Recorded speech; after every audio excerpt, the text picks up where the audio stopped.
তো তার ট্যুরমেটরা বলতেছিল উনি নাকি বেশ দু একবার নাকি মাঝে মাঝে বলতেছিল যে রাইডিংয়ের সময় যে তার নাকি চোখ বেশ বসে যাচ্ছে, মানে চোখ বন্ধ হয়ে আসতেছে, সকালবেলা কুয়াশা কুয়াশা রাস্তা, বেশ ঘুমে ধরছে নাকি তার, মানে একটু ঘুম ঘুম ভাব তার। এই শীতের মধ্যে সকালবেলা তারা রাইড করতে বের হয়েছে, লং ট্যুরে যাবে।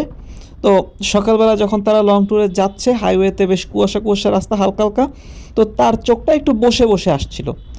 তো গ্রুপের মানুষজন বলতেছিল যে ভাই আমরা একটু সামনে যাই, সামনে যে একটু টি ব্রেক দিব, তখন আপনি একটু রেস্ট নিয়ে নিন, এখন আপাতত আপনি আমাদের সাথে সাথে চালান। তো ওই ভাই আবার যখন দেখতেছে যে তার চোখ বারবার চোখ বন্ধ হয়ে আসতেছে এরকম আস্তে ধীরে গ্রুপের সাথে চালাতে চালাতে, তো তখন উনি চিন্তা করলেন যে ভাই উনি একটু টেনের সামনে যাবে, একটু টেনের সামনে যাওয়ার পরে দেন উনি একটু সাইড করে দাঁড়াবে, এর মধ্যে পিছনের মানুষগুলো যেন চলে আসে, পিছনে যারা ওনার গ্রুপে যারা আছে তারা যেন চলে আসে। তো সেই চিন্তা করে উনি একটু রাশ টেনে সামনে চলে যায়। তো আমি এর আগেও আপনাকে বলছি রাস্তাটা যেহেতু একটু কুয়াশাচ্ছন্ন ছিল, এখন সামনে যাওয়ার পর দেখা গেছে যে হলো গিয়ে উনি একদম মানে মানে সামনে একটা পোলের মতন একটা ব্রিজ ছিল, ছোট ব্রিজ স্টিলের। তো উনি একদম স্টিলের সাথে একদম উঠার সময়, স্টিল ব্রিজের সময় উঠার সময় একদম মুখে যে ডিভাইডারটা সামনে, সেই ডিভাইডারের সাথে বাড়ি খেয়ে উনি ছিটকে যে স্টিলের উপরের বারের সাথে লেগে উনি নিচে পড়ছে। এইরকম অবস্থা, উনি ব্রিজের মাঝখানে যে হচ্ছে গিয়ে আহত অবস্থায় পড়ে আছে। তো সামনে যাওয়ার পর তারা নাকি এইরকম একটা অবস্থায় দেখে। এখন বিষয়টা হচ্ছে যেহেতু বিষয়টা তাদের চোখের সামনে হয় না, আর ঘটনাটা ঘটছে যেহেতু সকালবেলা ভোরবেলা, আর যেহেতু শীতের সময় সকালবেলা তেমন রাস্তায় তেমন কোনো মানুষও ছিল না।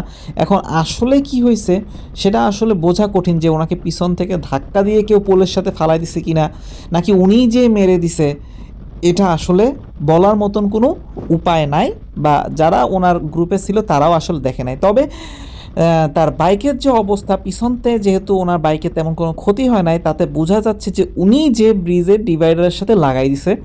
আসলে চোখে যেহেতু ঘুম ঘুম ভাবছিল, উনি হয়তো চোখ বন্ধ হয়ে আসছিল, উনি যে ডিভাইডারের সাথে লাগাই দিছে, অথবা যেহেতু কুয়াশা ছিল উনি ভালোভাবে দেখেও নাই, আর চোখেও যেহেতু একটু ঘুম ঘুম ছিল, ভালোভাবে ক্লিয়ার ভিজিবিলিটি না থাকার কারণে উনি যে পোলের সাথে লাগাই দিছে, যার কারণে যেহেতু ওনার গাড়ির গতি একটু বেশি ছিল, তো উনি আর কন্ট্রোল করতে পারে নাই, যার কারণে সিটকে পড়ে যায়। পরবর্তীতে শোনা গেছে ওই ভাইটি আর বেঁচে নেই। তো বিষয়টা দুঃখজনক হলো, আসলে কিছু বলার নেই আসলে। সো একটা পরামর্শ থাকবে সকলের জন্য যে ভাই, ভাইটি তো যেহেতু মারা গেছেন, আর আল্লাহ ওনাকে বেহেশত নসিব করুক, এছাড়া তো আসলে এই মুহূর্তে কিছু বলার থাকে না।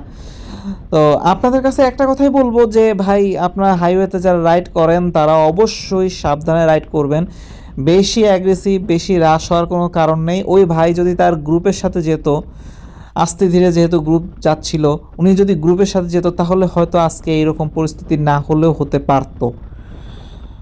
সো হাইওয়েতে স্লো গাড়ি চালাবেন, একটা নির্দিষ্ট গতি মেনটেন করে গাড়ি চালাবেন।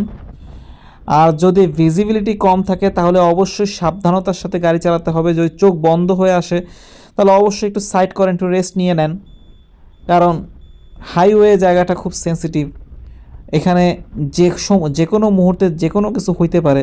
যেহেতু আপনার গাড়িটা ছোট, সেহেতু আপনি যদি কোনো দুর্ঘটনায় পড়েন, আপনার কিন্তু হতাহতের সম্ভাবনা কিন্তু আপনারই অনেক বেশি হবে।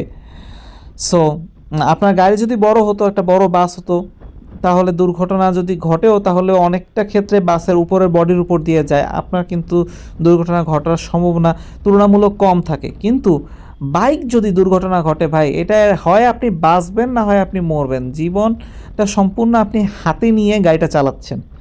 সো আপনার সাবধানতা আপনাকেই অবলম্বন করতে হবে, কেউ আপনাকে সাবধান করে রাস্তায় যেতে পারবে না। তো আপনি অবশ্যই রাস্তায় গাড়ি চালানোর সময় সাবধানতা অবলম্বন করবেন। আর এই শীতের সময় যেহেতু কুয়াশা অনেক বেশি, তাই একটু দেখে শুনে রাইড করার চেষ্টা করবেন সব সময়।